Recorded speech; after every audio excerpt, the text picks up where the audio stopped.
ఓం శ్రీ గురుభ్యో నమః. అందరికీ నమస్కారం.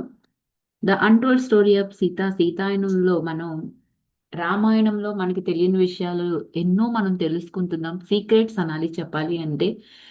ఆనాడు త్రేతాయుగంలో జరిగిన విశేషాలలో కొన్నిటిని మనం మిస్ అయ్యామండి. ఇప్పుడు మనం డీనా మేరియం మేడం గారి ద్వారా ఛానలింగ్ ద్వారా ఆవిడకొచ్చిన మెసేజెస్‌ని మనం తెలుసుకుంటున్నాము. అందుట్లో భాగంగా మీనాక్షి మళ్ళీ పుట్టడం, అనసూయ కింద ఆమె సోమని కలవడానికి అడవిలో ఉన్న ఆ కుటీరంలోకి రావడం, ఆశ్రమం దగ్గరికి. అక్కడ సోమ జరిగిందంతా అరణ్యానికి వెళ్ళినప్పుడు అంటే వనవాసానికి సీతారాములు వెళ్ళినప్పుడు అక్కడ ఏమేమి విషయాలు జరిగాయి, అక్కడ జరిగిన విషయాలన్నిటినీ సోమ ఎలా తెలుసుకుంది, ప్రతి విషయం అక్కడ మహారుషులు కానీ, అక్కడున్న రాక్షసుల్ని వాళ్ళు ఏ విధంగా మార్చాలనుకున్నారు. అక్కడ దారిలో ఆశ్రమాలను సందర్శిస్తూ వెళ్ళేటప్పుడు ఆ మహర్షులు, వారి యొక్క భార్యలు, పత్నులు వీళ్ళకి ఎలాంటి సహాయ సహకారాలు అందించారు, ఇలాంటి విషయాలు. ఈవెన్ గోదావరి మాత కూడా వాళ్ళకి ఎలాంటి సహాయ సహకారాలు అందించిందో మనం ఒక్కొక్కటి తెలుసుకుంటున్నామండి. అంతేకాకుండా అత్యాస అనేది మనకి ఉండకూడదని, ఉన్నంతలో ఆహారం అందరికీ పంచిపెట్టాలని, ప్రతి విషయాన్ని భార్యాభర్తల మధ్య వివాహం, పవిత్రమైన ప్రేమ బంధం ఎలా ఉండాలి అన్న విషయాలని, ఓ కుటుంబం అంటే ఎలా ఉండాలి అన్న విషయాలన్నీ మనం చాలా చక్కగా తెలుసుకున్నామండి. ఇప్పుడు మనం సోమ కథ గురించి తెలుసుకుందాం. మీనాక్షి సారీ అండి, అనసూయ ఆ రాత్రి చాలా గాఢంగా నిద్రపోతుంది. కుటీరపు చిన్న కిటికీలో నుంచి తన పైన ఆ సూర్యకిరణాలు పడే వరకు మేలుకోరాదు. తను లేచేసరికి వాళ్ళమ్మ వెళ్ళడానికి సిద్ధంగా ఉంటుంది. చాలా సేపు నిద్రపోయావు అనసూయ అని వాళ్ళమ్మ అంటుందండి. ఎందుకంటే వీళ్ళు మళ్ళీ ప్రయాణం మొదలు పెట్టాలంటే వీళ్ళకి చాలా సుదీర్ఘమైన ప్రయాణం. ఆశ్రమం నుంచి వాళ్ళ ఊరు వెళ్ళాలి అంటే. తనకి విశ్రాంతి అవసరం కాబట్టి ఆళ్ళమ్మ కూడా లేపలేదు. అయితే వీళ్ళ ఆశ్రమంలో ఉదయం భోజనానికి వెళ్ళాలేమో అనుకున్నాను అని అంటుందన్నమాట. లేకపోయినా పర్వాలేదులేమ్మా, మనం త్వరగా సోమ వద్దకు వెళ్దాము అని చెప్తుందండి అనసూయ. తొందరగానే వీళ్ళు బయలుదేరుతారు. అప్పటికే ఎండ తీవ్రత పెరిగిపోతుందండి వేసవికాలం అవ్వడం వల్ల. మధ్య మధ్యలో చెట్లు కాస్త ఊరటనిస్తాయి. వీళ్ళు అక్కడికి చేరి తలుపు తోసి ఖాళీగా ఉన్న కుటీరం చూసి ఆశ్చర్యపోతుందండి. తనును వాళ్ళ అమ్మ కూడా, అనసూయ వాళ్ళ అమ్మ పరస్పరాలు మొహం చూసుకుంటారు వీళ్ళిద్దరూ. ఆమె ఎక్కడికి వెళ్ళి ఉండొచ్చా అనుకుంటారు. అంటే అనసూయ ఆవిడ లేదు కదా సోమ, కొంచెం డిసప్పాయింట్ అనేది కలుగుతుందంట. కొద్దిసేపట్లోనే బయట నుంచి నవ్వుతో నిండిన సోమ స్వరం వినిపిస్తుందండి. నేను మీకోసమే చూస్తున్నాను, వెనుక వైపుకు రండి అని. వీళ్ళ కోసం భోజనం సిద్ధం చేస్తుంది సోమ. రోజంతా మిమ్మల్ని ఉపవాసం ఉంచలేను, మాత కూడా దానికి ఒప్పుకోదు అని చెప్పి సోమ అంటుందండి. వాళ్ళ అమ్మేమో, అనసూయ వాళ్ళ అమ్మేమో, సోమ మేము నీపై భారం వేయదలుచుకోలేదు అని నిరోధిస్తుంది. అది కాక ఈ ఎండలో నీకు మీ కుమార్తెకు పెట్టడంలో నేను పొందే ఆనందం మీకు తెలియదు అంటూ సోమ వెంటనే బదులిస్తుందండి. ఈసారి విందు భోజనం ఏర్పాటు చేసిందంట సోమ. చాలా మంది మునులు అప్పటికే ఆహారం తీసుకుని వీడ్కోలు కూడా చెప్తున్నారు. వీళ్ళు సరి వీళ్ళు సరిగ్గా అదే సమయానికి వచ్చారంట. ఇవాళ ఉదయం మీ సోమ ఎవరికైతే ఆహారం పెట్టవలసి ఉందో వాళ్ళందరికీ పెట్టేసిందండి. వీళ్ళు మాత్రమే మిగిలారంట. కనుక తీరికగా మీరు భోజనం చేయండి. అయితే సూర్యుడు లోనికి కూడా వస్తాడు అంది వీళ్ళతో పాటు సోమ అండి. నిన్న ఉదయం తర్వాత సరిగ్గా తినలేదు కదండీ! అందువల్ల ఆకలిగా అనిపించి ఆహ్, మీ అనసూయ భోజనానికి సిద్ధపడుతున్నప్పుడు, ఎందుకంటే ఆశ్రమంలో సాయంత్రం భోజనం అనసూయ యొక్క ఆకలి తీర్చలేదు. దాంతో సోమ తనకు పెట్టిన భోజనాన్ని గబగబా తినేసింది. తిన్న తర్వాత లోనికి వెళ్ళి అక్కడ నిన్న ఎక్కడైతే కూర్చున్నారో అక్కడే కూర్చున్నారనమాట. సోమ మొదలుపెట్టక ముందే అనసూయ సోమ పాదాలకు నమస్కరించి కృతజ్ఞత వ్యక్తీకరిస్తున్నట్లు మాతాజీ అని పిలుస్తుందండి. అప్పుడు సోమ వద్దు వద్దు అంటూ అనసూయ చేతుల్ని తన చేతుల్లోకి తీసుకొని తన కళ్ళల్లోకి ప్రేమపూర్వకంగా చూస్తూ నవ్వుతుందంట. నేను నేను ఎప్పటికీ సోమనే అని వాళ్ళ అమ్మతో, ప్రతివారు నన్ను సోమ అనే పిలుస్తారు. మనందరికీ ఒకే ఒక మాత ఉంది అని. మాత ఎవరు? సీతని మాత్రమే మాత అని పిలవమంటుందండి. సోమ నిన్ను కలుసుకోవడం నాకు ఎంతో ఆనందంగా ఉంది. నిన్ను కలుసుకోవడం వల్ల నాలో చిన్నప్పటి నుంచి ఉన్న వెలితిని పూడ్చింది అని ఆహ్, అనసూయ అంటే సోమ నవ్వుతుంది. ఈ సందర్శన వాళ్ళిద్దరికీ ఎంతో విలువైనదని వాళ్ళమ్మ గబగబా చెప్పిందంట. కానీ మేము మిమ్మల్ని అలసటకు గురి చేయలేం. ఈరోజు మీరు మాట్లాడలేకపోతే చెప్పండి పర్వాలేదు అని అంటుంది. మాట్లాడడానికి, కథలు చెప్పడానికి కాకపోతే నేనెందుకు ఇక్కడున్నట్లు? నేనిక్కడ లేకపోతే అవి ఎవరికి తెలుస్తాయి? అప్పుడు చాలా కొద్ది మంది మాత్రమే నిజంగా మన మాట ఎవరో తెలుసుకుంటారు కదా! అని ఆమె స్వరం అలా అని ఆగి మౌనంలోకి వెళ్తుంది. వీళ్ళు నిశ్శబ్దంగా ఎదురు చూస్తారు. కొంతసేపటి తర్వాత మళ్ళీ ఆవిడ మాట్లాడటం మొదలుపెడుతుంది. ఆమె కళ్ళు మూసుకుపోతాయి.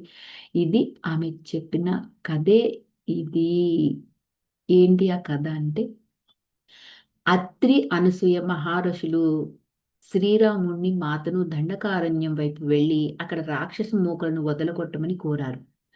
దానివల్ల ఆ అటవిక తెగలు హాయిగా జీవిస్తారని చెప్తారండి. వాళ్ళు బయలుదేరబోయే ముందు ఋషి అనసూయ సీతామాతను పక్కకు తీసుకువెళ్ళి, మీ ప్రయాణం కోసం నేను ఇవ్వగలిగిందేమీ నా దగ్గర లేదు. ధ్యాన ఫలాలు తప్ప, అంటే ధ్యానం చేయడం వల్ల ఆమె ఎటువంటి ఫలితాలనైతే పొందిందో అదొక్కటే నా దగ్గర ఉంది అని చెప్తుందనమాట. వాటిని నీకు నీ శక్తిని రక్షణల కోసం ఇస్తున్నాను అంటుందండి. మాత అసలు ఆ బహుమతికి చెల్లించిపోతుందండి సీతామాత. తాను అక్కడ ఉన్న సమయాన్ని ఎన్నటికీ మర్చిపోలేనని అనసూయ మాతతో చెప్తుందండి. దక్షిణాపథంలో పయనిస్తూ కష్టాలకు గురైనప్పుడు తాను ఋషి అనసూయ సన్నిధిని అనేక సార్లు అనుభూతి చెందానని సీతామాత సోమతో చెప్పిందండి. రాక్షసులు పోరాడుతూ అటవీక సమూహాలకు వ్యవసాయ నైపుణ్యాలను నేర్పుతూ వారు అక్కడ అనేక సంవత్సరాలు గడుపుతారు. మరి కొంచెం ముందుకు వెళ్ళి వారు పంచవటి అడవిని చేరతారు. దక్షిణానికి బయలుదేరతారు కదండి. పంచవటి అనే అడవిని చేరుకుంటారు. గోదావరి నది సమీపంలోని ఈ ప్రాంతాన్ని మాత ఎంత ప్రేమించిందంటే, ఆ గోదావరి నది తన కుమార్తె వలె మారిపోయిందని ఆమె ఎన్నో సార్లు సోమకి చెప్పేది. ఆమె ప్రక్కన తాను ఎప్పుడు కూర్చున్న గోదావరి తన బహుమతులు, అంటే ప్రక్కనే తేలుతూ వెళ్లే సుందర పుష్పాలు, ఒడ్డున హఠాత్తుగా ప్రత్యక్షమయ్యే ఔషధ మొక్కలు వంటివి పంపించేదంట. వారు ఎక్కడున్న ఆ కాలమంతా వారికి ఆ గోదావరి నదే ఆహారం అందించేదంటండి. అంత అందమైన పుష్పాలను మరి ఆ! వీళ్ళు ఎక్కడున్నారు? ఎలా తెలుసుకుంటుందండి అసల? అక్కడ ఉండే ఆ ప్రత్యేక కాంతితో ఎంతో మెరిసిపోయేవంట. తమ ప్రయాణం అంతట్లోనూ తానెన్నడూ చూడలేదని సీతామాత సోమతో చెప్పిందండి.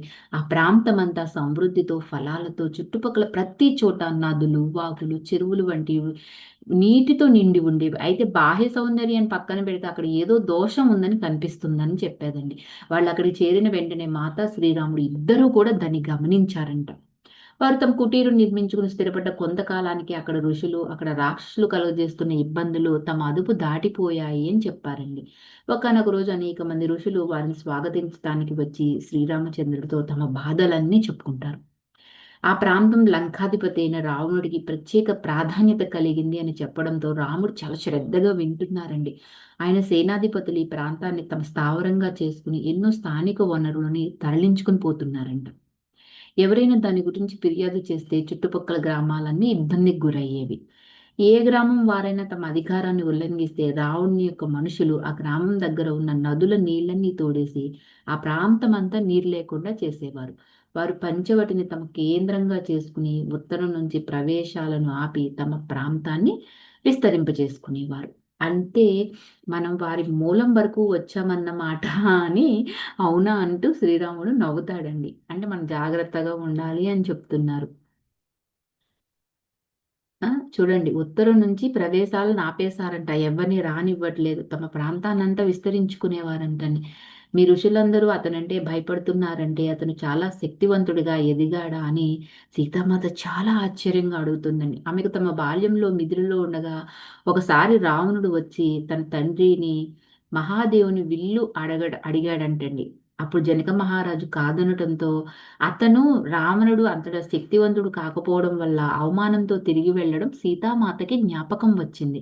అతన్ని కట్టడి చేయటానికి మంత్రాలు ఉపయోగించకూడదా అని మాత అడుగుతుందండి. ఋషుల్లో ఒకరు దానికి బదులిస్తూ ఇప్పటి వరకు మాకు తెలిసిన వారిలో మంత్రాలను తిప్పికొట్టి నిర్వీర్యం చేయగల శక్తి ఉన్నదా ఎవరికి అంటే అది రావణుడికి ఒక్కటేనంటండి. మంత్రాలని నిర్వీర్యం కూడా చేయగలడంటండి అతను. తన సైనికుల ద్వారా అతను అడవంతా వశం చేసేసుకుని నదులను నాశనం చేసి జంతువులను హింసించి వాళ్ళ స్త్రీలందరినీ కూడా అపహరించాడు. వీళ్ళ మంత్రాలు కానీ ఆయుధాలు కానీ అతను ఏమీ చెయ్యలేకపోయాయని చెప్పడానికి వాళ్ళందరూ విచారిస్తున్నారు. తమ ఆయుధాలతో చంద్రుడిని మండిస్తానని భయపెట్టాడని విన్నారనమాట. అంతేకాదండి, దేవతల కంటే కూడా శక్తివంతుడని, సూర్యుడిని కాల్చివేస్తానని, ఇలాగ అనేక రకాల వినాశాలతో భయపెట్టాడు. అతను ఈ భూమిని, సౌర కుటుంబాన్ని, ఆ పైన ఏమైనా చేసేస్తాడేమో అనే భయంతో వాళ్ళందరూ జీవిస్తున్నారు. అతని శక్తికి రుజువులు వెళ్ళి చూశారు. అందుకే అతన్ని పరీక్షించే సాహసం వాళ్ళు చెయ్యట్లేదన్నమాట. సీతామాత శ్రీరాముని వైపు చూడగా అతని ముఖం ఎప్పటి వల్లనే చాలా ప్రశాంతంగా ఉందండి. మనం ఇప్పుడు ఇక్కడ ఉన్నాం. శ్రీరాముడు మృదువుగా అంటున్నాడండి, విచారపడకండి. అతని కోసమే మేము ఇక్కడికి వచ్చామేమో అని. మాత ఆ ఋషులను ఆహారం అందించగా వాళ్ళు స్వీకరించి వెళ్తారు. వాళ్ళు వెళ్ళిన తర్వాత సీత, రాముడు, లక్ష్మణులతో తమ ఆలోచనలను పంచుకుంటుంది. ఎవరు ఎదుర్కోకపోతే వేల కొద్ది సంవత్సరాల పాటు ఎంతో శక్తితో, ఎంతో మంది త్యాగాలతో సృష్టించబడిన ఈ అడవులు, నదులను అతను నాశనం చేస్తున్నాడు. మనం దానిని అనుమతించకూడదు. అతను ఆ శక్తిని ఎలా పొందాడు? అతని విలాసాన్ని అదుపు చేయగలిగింది ఏది అని సీతామాత అడుగుతుందండి. సీత ప్రతిదీ సరైన సమయంలోనే వెల్లడి చేయబడుతుంది. శ్రీరాముడు బదులు చెప్పబోయాడండి. కానీ లక్ష్మణుడు ఆయనకు అడ్డు తగిలాడు. మరి లక్ష్మణుడు ఏమన్నాడు? ఎందుకు అడ్డు తగిలాడు? అన్న విషయాల్ని రేపు తెలుసుకుందామండి. Thank you for watching. Like చేయండి, షేర్ చేయండి. మీ విలువైన అభిప్రాయాలన్నీ కూడా తెలియచేయండి.